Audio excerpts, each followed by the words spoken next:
Hello students, आज मैं आपको नया लेसन स्टार्ट करा रही हूँ। प्रबंध के सिद्धांत एवं तकनीकें। प्रबंध सार्वभौमिक है, ये मैंने आपको पहले भी बताया था। सार्वभौमिक का मतलब होता है प्रबंध सभी जगह पाया जाता है, चाहे व्यावसायिक क्षेत्र हो चाहे गैर व्यावसायिक क्षेत्र हो। तो सभी क्षेत्रों में इच्छित एवं प्रभावी परिणाम प्राप्त करने के लिए महत्वपूर्ण उपयोगी है प्रबंध, ठीक है ना। लेकिन प्रश्न ये आता है कि प्रभावी प्रबंध कैसे किया जाए, अच्छे एवं प्रभावशाली प्रबंधक कैसे बनाए जाए, उन्हें शिक्षित एवं प्रशिक्षित कैसे किया जाए। इन सब प्रश्नों का उत्तर है प्रबंध के सिद्धांत, यानी प्रबंध के सिद्धांतों के द्वारा जो है हम अच्छा प्रबंध कर सकते हैं, प्रभावी प्रबंध कर सकते हैं। अब सिद्धांत क्या होते हैं, सिद्धांत का अर्थ बताऊंगी मैं आपको। किसी विषय के संदर्भ में पर्याप्त प्रमाणों के आधार पर पर्याप्त तर्क वितर्क के पश्चात निश्चित किया गया मत या विचार जो समय, अनुभव और निरीक्षण की कसौटी पर खरा उतरता है, वो सिद्धांत कहलाता है। समझ में आया। इसको अगर हम सरल शब्दों में अगर कहें कि किसी भी विषय के संदर्भ में अगर कोई समस्या है तो उसके लिए हमारे सामने कई विकल्प होते हैं, उन विकल्पों का हम प्रयोग करते हैं और जो विकल्प समय, अनुभव और निरीक्षण की कसौटी पर अगर खरा उतर जाता है तो वो आगे जाके सिद्धांत बन जाता है, ठीक है। सिद्धांत हमारे क्रियाकलापों, व्यवहार और निर्णय लेने में मार्गदर्शन का काम करते हैं ना। और नियम और सिद्धांत का अगर कोई पालन नहीं करता ना तो उसको दंडित नहीं किया सकता है ना। केवल कार्य के परिणामों में अनिश्चितता का भय बना रहता है। और सिद्धांत जो है अलग अलग जगह अलग अलग तरीके से लागू हो सकते हैं, क्योंकि हर देश, काल, परिस्थितियाँ सबके अलग अलग नियम और सिद्धांत होते हैं। उनमें हम जो है संशोधन जरूर कर सकते हैं इसमें, क्योंकि सिद्धांतों में क्या होता है, लोचशीलता का गुण होता है। लोचशीलता का मतलब होता है समय और परिस्थिति के अनुसार उसमें हमें चेंज करना पड़ता है, ठीक है ना। तो जैसे विज्ञान के सिद्धांत होते हैं ना, विज्ञान के सिद्धांत तो क्या है, दृढ़ है ना, हर परिस्थिति में हर जगह समान रूप से लागू होते हैं। लेकिन प्रबंध के सिद्धांत का संबंध मानव से है, मानव व्यवहार से है। और मानव व्यवहार जो है परिवर्तनशील भी होता है और संस्कृति से ही प्रभावित होता है। तो एक देश या एक देश में भी अलग अलग जगह और सभी संगठनों में अलग अलग प्रकार से ये सिद्धांत लागू किए जाते हैं, क्योंकि इनका कोई अलग अलग मापदंड होता है, हर संगठन की स्थिति अलग अलग होती है। इसीलिए सिद्धांत जो है, प्रबंध के जो सिद्धांत हैं वो लोचशील होने चाहिए और समय, परिस्थितियाँ, संगठन और समाज और देश की परिस्थितियों पर ये निर्भर होता है। इसलिए कुछ सिद्धांत किसी संगठन में पूर्ण रूप से व्यवहारिक हो सकते हैं, किसी में नहीं भी हो सकते हैं, है ना। तो कहने का मतलब ये है कि सिद्धांत सभी जगह, प्रबंध के जो सिद्धांत है वो सभी जगह समान रूप से लागू नहीं होते, ठीक है। और पुराने समय में संगठन, समाज, राजाओं का जो लक्ष्य था ना कि केवल प्रजा और समस्त जीवों की सेवा और कल्याण का ही था, लेकिन आजकल ऐसा नहीं। आजकल हमारा है लक्ष्य क्या है, वसुधैव कुटुंबकम की अवधारणा पर आधारित है हमारा। सर्वे भवन्तु सुखिने का लक्ष्य रखकर ही हम संगठन का संचालन करते हैं, जिससे समाज में समानता और सहकारिता का भाव रहता है, ठीक है। अब देखिए, इसके बाद हम बताएंगे आपको कि प्रथम विश्व युद्ध के बाद में तकनीकी विकास, मशीनीकरण, औद्योगिक क्रांति, संप्रेषण, परिवहन विकास ने दुनिया की कार्यप्रणाली और दर्शन को पूरा ही पलट दिया, ठीक है ना। अब संगठन और समाज का लक्ष्य क्या रह गया, वसुधैव कुटुंबकम से पलटकर क्या हो गया, श्रेष्ठतम उत्तर जीवित हो गया, ठीक है ना। इसका मतलब क्या होता है, जिसमें प्रत्येक व्यक्ति या संगठन प्रत्येक कार्य एवं परिणामों में स्वयं को श्रेष्ठतम सिद्ध करने का क्या करता है, प्रयास करता है। आज की अवधारणा ये है, ठीक है ना। अब देखिए, सूचना क्रांति या संप्रेषण ने पूरे विश्व को एक वैश्विक गांव में परिवर्तित कर दिया। आप जानते हैं ना, वैश्विक ग्राम की कल्पना आजकल हो गई है। पूरा विश्व हमें एक गांव की तरह लगता है, क्योंकि संचार क्रांति इतनी हो गई है कि हम घर बैठे ही पूरे विश्व में किसी भी विश्व के किसी भी कोने से कोई भी बातचीत या विचार विमर्श, आदान प्रदान, कुछ भी, ये सब काम हम घर बैठे ही कर सकते हैं, ठीक है ना। और वैश्विक युग है अभी, और वैश्विक युग में जो है अधिक लाभ प्राप्त करना आसान नहीं है। जो हम परिणाम चाहते हैं ना व्यवसाय के अंदर, वो इतना आसान नहीं है। ये चुनौतीपूर्ण कार्य है। इस चुनौतीपूर्ण कार्य को सरल और सुगम बनाने में जो प्रबंध के सिद्धांत है वो उपयोगी सिद्ध हो रहे हैं। ठीक है। और आधुनिक प्रबंध को वैज्ञानिक प्रबंध भी कहते हैं, है ना। वैज्ञानिक प्रबंध था टेलर का, इसके विद्वान का नाम है जिसने वैज्ञानिक प्रबंध का प्रतिपादन किया। और एक हेनरी फ्योल है। हेनरी फ्योल ने प्रबंध के 14 सिद्धांतों का प्रतिपादन किया, जो हम इस लेसन में अभी पढ़ेंगे।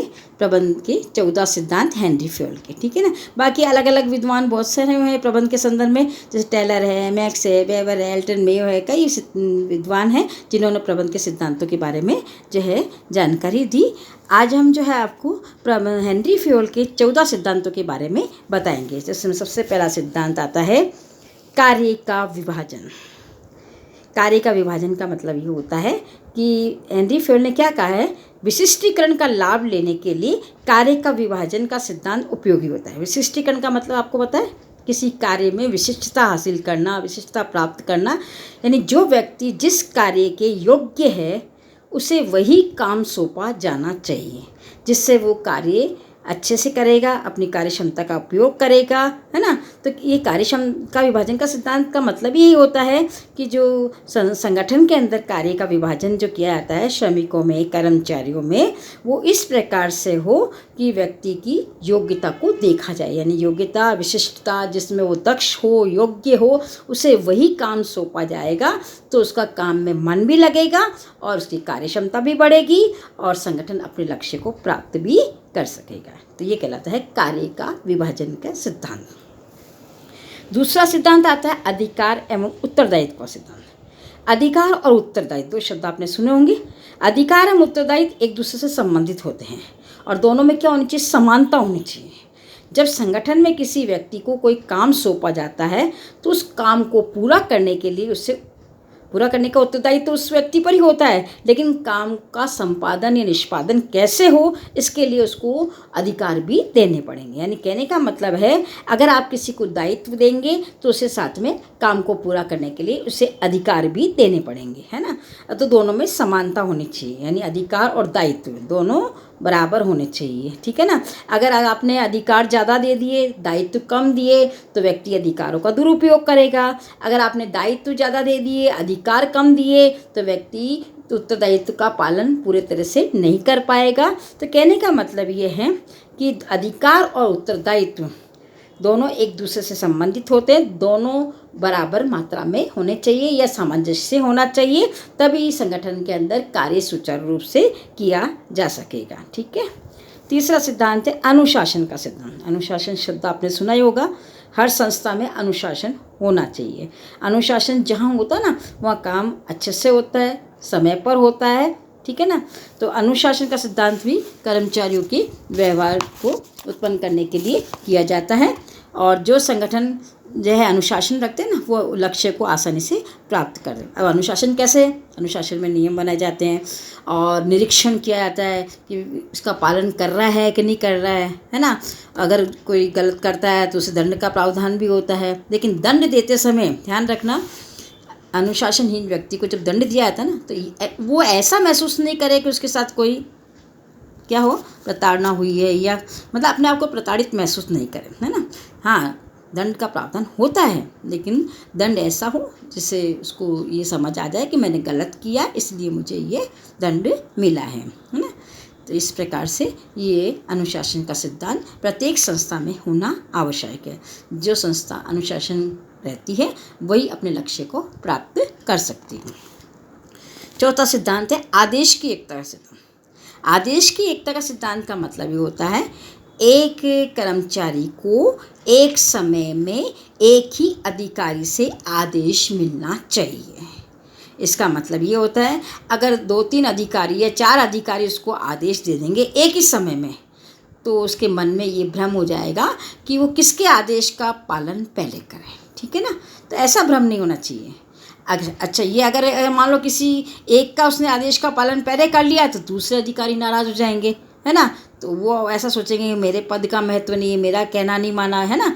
तो ये आदेश की एकता का मतलब ये होता है, एक समय में एक कर्मचारी को एक ही अधिकारी से आदेश मिलना चाहिए, ताकि कर्मचारी आदेश की पालना आसानी से कर सके, ठीक है ना। और संगठन के अंदर संघर्ष की स्थिति जो है नहीं हो आपस में, ठीक है। तो ये है आदेश की एकता का सिद्धांत। इसके बाद है निर्देशन की एकता। निर्देशन की एकता का मतलब ये होता है कि जो संगठन की समान क्रियाएं हैं जिनका उद्देश्य समान हो, उसका एक ही अधिकारी होना चाहिए और उसकी एक ही योजना होनी चाहिए। यानी समान उद्देश्य वाली क्रियाओं के लिए एक ही अधिकारी और एक ही योजना होनी चाहिए। निर्देशन की एकता का मुख्य उद्देश्य ये होता है विभिन्न पक्षों में सामंजस्य स्थापित करना। और निर्देशन के संदर्भ में फेओल ने तो एक हास्यात्मक ढंग से कहा है कि दो सिर वाला शरीर सामाजिक एवं पशु जगत में राक्षस माना जाता है और उसे जीवित रहने में क्या कठिनाई होती है। यानी कहने का मतलब है अगर अलग अलग अधिकारी होंगे, काम एक ही तरह का है, एक ही प्रकार की क्रिया है, उसमें अलग अलग अधिकारी होंगे तो क्या होगा कि कर्मचारी जो होते हैं ना वो काम करने में कठिनाई महसूस करेंगे। इस एग्जाम्पल का मतलब ये होता है। तो जो भी समान क्रियाएं हैं उसका एक ही, जिसका उद्देश्य समान हो उसके लिए एक ही अधिकारी होना चाहिए और एक ही उसकी योजना होनी चाहिए। नेक्स्ट है सामूहिक हितों के लिए व्यक्तिगत हितों का समर्पण। देखो संस्था में दो प्रकार के हित होते हैं, एक तो सामूहिक हित और एक व्यक्तिगत हित। वैसे तो क्या होता है दोनों हितों में सामंजस्य होना चाहिए, लेकिन कई बार क्या होता है व्यक्तिगत हितों के कारण टकराव की स्थिति आती है। हर व्यक्ति अपने हित के बारे में ज़्यादा सोचता है और संगठन या संस्था के हित के बारे में कम सोचता है, उसको अपना पहले व्यक्तिगत हित दिखता है। तो दोनों में जब संघर्ष की स्थिति हो तो क्या करना चाहिए प्रबंधक को कि ऐसी परिस्थिति में जो आपका सामूहिक हित है उसको अपनाना चाहिए, उसकी पालना की जानी चाहिए, उसके बारे में सोचना चाहिए और व्यक्तिगत हित का त्याग कर देना चाहिए, क्योंकि व्यक्तिगत हित की अपेक्षा संगठन का हित ज़्यादा महत्वपूर्ण है। और वैसे जनरली क्या होना चाहिए, दोनों में सामंजस्य होना चाहिए, लेकिन टकराव की स्थिति हो तो व्यक्तिगत हित का त्याग कर देना चाहिए और संगठन के हित को प्रेफरेंस देना चाहिए, है ना, प्राथमिकता देनी चाहिए, ठीक है। अगला सिद्धांत है कर्मचारियों का पारिश्रमिक। कर्मचारी को उनके कार्य करने के बदले में ये प्रतिफल जो दिया जाता है ना, प्रतिफल में मजदूरी के रूप में, वेतन के रूप में या अन्य रूप में, किसी भी रूप में हो सकता है। अब प्रतिफल निर्धारित करते समय ये निश्चित करना चाहिए कि प्रतिफल जो उनका हो न्यायपूर्ण हो और तर्कसंगत हो। यानी कि जितना वो कार्य कर रहा है तो उतने इस हिसाब से उसको प्रतिफल मिलना चाहिए। इसका कारण क्या है, अगर व्यक्ति को उचित प्रतिफल नहीं मिलेगा तो उसका काम में मन नहीं लगेगा, वो दूसरी संस्था में जाने का प्रयास करेगा। इसीलिए जो भी कर्मचारियों का पारिश्रमिक है वो न्यायपूर्ण होना चाहिए, यानी उचित होना चाहिए, तो संस्था में कर्मचारियों का कार्य में मन लगेगा, ठीक है ना, वो काम करेगा। नेक्स्ट है केंद्रीकरण। अब देखिए कोई भी संगठन है वहाँ पर जो अधिकार होते हैं ना संगठन में, उनमें केंद्रीकरण एवं विकेंद्रीकरण दो तरह से हो सकती है स्थिति। वैसे तो क्या होता है केंद्रीकरण और विकेंद्रीकरण के बीच में भी सामंजस्य होना चाहिए। अब देखिए संस्था का आकार अगर छोटा है तो आप अपने सारे अधिकार अपने पास रख सकते हो, केंद्रीकरण की स्थिति रह सकती है। लेकिन अगर संस्था बड़ी है तो बड़े संगठन में सारे अधिकार आप अपने पास नहीं रख सकते हैं, क्योंकि अगर सारे अधिकार रख लोगे तो आप दूसरों से काम कैसे करवाओगे। अगर किसी को दायित्व दोगे तो उसको अधिकार भी आपको देने पड़ेंगे। इसलिए बड़े संगठन में जनरली विकेंद्रीकरण की स्थिति पाई जाती है। हाँ, ये ध्यान रखना है कुछ महत्वपूर्ण अधिकार होते हैं ना, वो उच्च अधिकारियों को अपने पास ही रखने चाहिए और बाकी सभी जितने भी अधिकार है उसका प्रत्येक स्तर पर यानी उच्च, मध्यम और निम्न स्तर पर उसका विभाजन कर देना चाहिए ताकि कार्य सही ढंग से हो सके, ठीक है ना। और विकेंद्रीकरण का जब हम निर्णय लेते हैं ना तो संगठन के जो हित है, कर्मचारियों की भावना है, कार्य की प्रकृति है, इसके आधार पर जो है इसका निर्णय लेना चाहिए, यानी अधिकारों का बंटवारा करना चाहिए, ठीक है। नेक्स्ट पॉइंट है पदाधिकारियों की में संपर्क की कड़ी। उच्च अधिकारियों से लेकर नीचे के अधिकारियों के बीच संपर्क रूपी एक कड़ी होनी चाहिए। संदेशवान जो भी विचारों का आदान प्रदान होता वो इस कड़ी के माध्यम से ही होता है। अब एक चार्ट आपको दिखाया जा रहा है जिसमें देखो ए सबसे टॉप पर उच्च स्तर पर बैठा है और दो डिपार्टमेंट हैं इधर, ठीक है ना। अब ए अगर कोई आदेश देगा तो ए बी को, फिर बी सी को, डी को, इस प्रकार तक जी तक जाएगा। अगर जी को कोई समस्या है तो वो F E D C B के माध्यम से ए के पास पहुंचेगी। इसी प्रकार से दूसरा डिपार्टमेंट है जिसमें ए एल को, M N O P Q, इस प्रकार से आदेश और निर्देशों का प्रभाव होगा। अगर कोई समस्या या शिकायत है, जैसे मान लीजिए क्यू को है, तो P O N M L के माध्यम से ए तक पहुंचेगी। यानी कि एक चेन बनी हुई है। इसी के आधार पर आदेश और निर्देश ऊपर से नीचे की ओर और शिकायतें और सुझाव नीचे से ऊपर की ओर चलते हैं। लेकिन क्या होता है, कई बार ऐसी स्थितियां आ जाती हैं, कोई ऐसा आपके सामने अवसर हो, उसका लाभ उठाना हो, तो आप अगर इस चेन का पालन करेंगे तो बहुत समय लग जाएगा। जैसे मान लीजिए दो डिपार्टमेंट के अलग अलग अधिकारी है समान, जैसे एफ और पी, ये दोनों आपस में किसी बात पर संप्रेषण अगर करना चाहते हैं तो डायरेक्ट भी कर सकते हैं, विपरीत परिस्थितियों में कर सकते हैं, ठीक है ना, अगर उनको आवश्यक हो तो।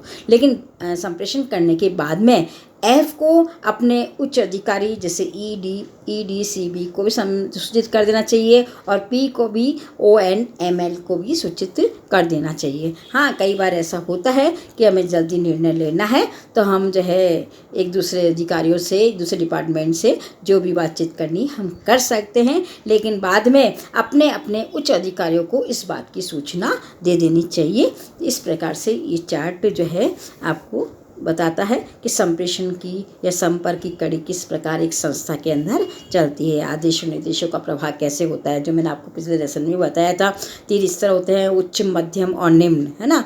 कोई भी जो भी है किसी स्तर की अवहेलना नहीं कर सकता है ना। उच्च स्तर वाला मध्यम को, मध्यम वाला निम्न को कहेगा, और निम्न को कोई शिकायत है तो वो मध्यम से होते एक उच्च स्तर तक पहुंचेगी। इस प्रकार से एक चेन बनी हुई, उस चेन का पालन करते हुए कार्य संपन्न किया जाता है। कोई भी इस चेन का उल्लंघन नहीं करता है, ठीक है ना। ये कहलाती है पदाधिकारियों में संपर्क की कड़ी का सिद्धांत। नेक्स्ट है व्यवस्था का सिद्धांत। व्यवस्था का तात्पर्य क्या होता है, संस्था के अंदर प्रत्येक वस्तु के लिए निश्चित स्थान हो, प्रत्येक वस्तु अपने स्थान पे हो और सही व्यक्ति सही स्थान पे होना चाहिए। इसका मतलब ये होता है कि संस्था में प्रत्येक व्यक्ति और प्रत्येक वस्तु अपने नियत या निश्चित स्थान पे होने चाहिए, तभी कार्य का संचालन सही ढंग से हो पाएगा। यानी कि वस्तु कहीं और पड़ी है, व्यक्ति कहीं और बैठा है, तो काम कैसे होगा, है ना। तो सबकी एक जगह फिक्स होनी चाहिए, स्थान फिक्स होना चाहिए, उसी हिसाब से काम चलता है, ठीक है ना। इस सिद्धांत का उद्देश्य है कि उचित कार्य उचित व्यक्ति को सौंपा जाए, कार्य उचित ढंग से निष्पादन हो और निष्पादन उचित नियंत्रण में हो। इस प्रकार से संगठन की कार्य क्षमता में बढ़ती है। यानी कहने का मतलब जिस संस्था में अच्छी व्यवस्था होती है सबकी, वस्तुओं की, व्यक्तियों की, तो वहाँ काम सही ढंग से होगा और कार्य क्षमता में भी वृद्धि होगी। तो ये कहलाता है व्यवस्था का सिद्धांत। नेक्स्ट है 11 समता का सिद्धांत। समता का मतलब समानता, ठीक है ना। तो समता न्याय और दयालुता का मिश्रण है। समता का तात्पर्य ये होता है कि सभी व्यक्तियों को समभाव से देखा जाए और उनके पारिश्रमिक और दंड व्यवस्था में कोई भेदभाव नहीं हो। इससे कर्मचारियों में संगठन के प्रति निष्ठा उत्पन्न होती है। कहने का मतलब है आज संस्था में जितने भी कर्मचारी काम करते हैं ना, सबके साथ समानता का व्यवहार होना है ना, निष्पक्ष होना चाहिए। ऐसा नहीं है कि आप पक्षपातपूर्ण किसी के साथ कुछ और करें, किसी के साथ कुछ और व्यवहार करें, तो ऐसा नहीं होना चाहिए, क्योंकि ऐसा होगा तो कर्मचारी को मन में गलत भावना आएगी। इस प्रकार से एक प्रबंधक को चाहिए कि सबके साथ समता का व्यवहार यानी समानता का व्यवहार करे, ताकि अच्छे से कार्य का प्रतिपादन हो सके। नेक्स्ट है कर्मचारी के कार्यकाल में स्थिरता, ठीक है ना। कर्मचारी के कार्यकाल, कार्य का मतलब जब कोई कर्मचारी की नियुक्ति की जाती है ना, तो उसको निश्चित समय के लिए की जानी चाहिए। ऐसा नहीं है कि उसको कहते हैं कि हम तुम्हें हमारी इच्छा होगी जब तक रखेंगे, बाद में निकाल देंगे, हमारी इच्छा होगी तब निकाल, ऐसा नहीं। ऐसा करेंगे तो क्या होगा, कर्मचारी का काम में मन नहीं लगेगा, फिर वो क्या सोचेगा मैं दूसरी संस्था में जाऊं। जब उसकी निश्चितता कर दी, मान ली 1 साल 2 साल 3 साल जो भी करना है, समय निश्चित कर दो कि आपको इतने समय के लिए रखा जा रहा है, तो उसके मन में स्थायित्व का भाव रहेगा, उसका काम में भी मन लगेगा, है ना। और नहीं तो क्या होगा, कर्मचारी छोड़कर जाएंगे और आना जाना कर्मचारियों का चलता रहेगा, जिससे कार्य सही ढंग से नहीं हो पाए। क्योंकि जब कर्मचारी क्या है कि संस्था में टिके नहीं रहते ना, स्थायित्व नहीं रहता ना, तो क्या है नए आते रहते हैं, पुराने जाते रहते हैं, तो फिर उस संस्था में काम सही ढंग से हो नहीं पाएगा, कार्यकुशलता पर इसका प्रभाव पड़ेगा, ठीक है। नेक्स्ट है 13 प्रेरणा। यह प्रेरणा क्या हो, इसको पहल प्रेरितपन का सिद्धांत भी कह सकते हैं। प्रेरणा का मतलब ये होता है कि प्रबंधकों को चाहिए कि अपने अधीनस्थ जो होते हैं ना, उनको कार्य करने में प्रेरित करें, पहल के लिए प्रेरित करें। इससे न केवल अपने नए विचारों का सृजन होगा, बल्कि अधीनस्थों में संतुष्टि की भावना, यानी कहने का मतलब ये होता है कि उनको मतलब बाधित नहीं करना चाहिए कि काम को इसी ढंग से करें, ठीक है ना। क्योंकि क्या होता है, कई बार अधीनस्थ जो होते हैं ना, उनको और अच्छा तरीका आता है, मान और अच्छे तरीके से काम कर सकते हैं, लेकिन आपने उनको कह दिया कि आपको कार्य इस तरीके से करना है, उनका कोई मतलब नहीं, उनका कोई भाव का, उनका जो भी आप मन में कोई नया विचार, उसका कोई आदर नहीं हो, तब क्या होता है, कर्मचारी के मन में असंतुष्टि भी आती है। इस प्रकार से जो है प्रबंधकों को चाहिए कि अपने अधीनस्थ जो है उनको कार्य करने के लिए पहल का जो है ना नियम वो लागू करें, ताकि वो अपने अच्छे विचारों का, नए विचारों का सदुपयोग करेंगे और उनमें संतुष्टि की भावना भी आएगी। नेक्स्ट है सहयोग की भावना। किसी संगठन की सफलता कर्मचारी के परस्पर सहयोग की भावना पर भी निर्भर करती है। यह सिद्धांत एकता ही शक्ति पर आधारित है। इसके लिए आवश्यक है प्रबंधक ऐसे कदम उठाए जिससे कर्मचारी में परस्पर विश्वास और सहयोग की भावना उत्पन्न हो सके। यानी कहने का मतलब है एक दूसरे में सहयोग की भावना, कर्मचारी में आपस में, कर्मचारी प्रबंधकों में, सब में क्या है, सहयोग की भावना होनी चाहिए, ठीक है ना। जिस संस्था में सहयोग की भावना होती है ना, वहाँ पर क्या होता है, संस्था जो है प्रगति भी करती है ना, कार्य क्षमता भी बढ़ती है, आपस में विश्वास भी बढ़ता है। तो ये सहयोग की भावना का सिद्धांत ये बताता है, ठीक है। ये मैंने आपको प्रबंध के जो हेनरी फ्योल है उसके 14 सिद्धांतों के बारे में बताए। आपको 14 ही सिद्धांत जो है याद करने हैं, समझने हैं, ठीक है। Okay, take care, bye.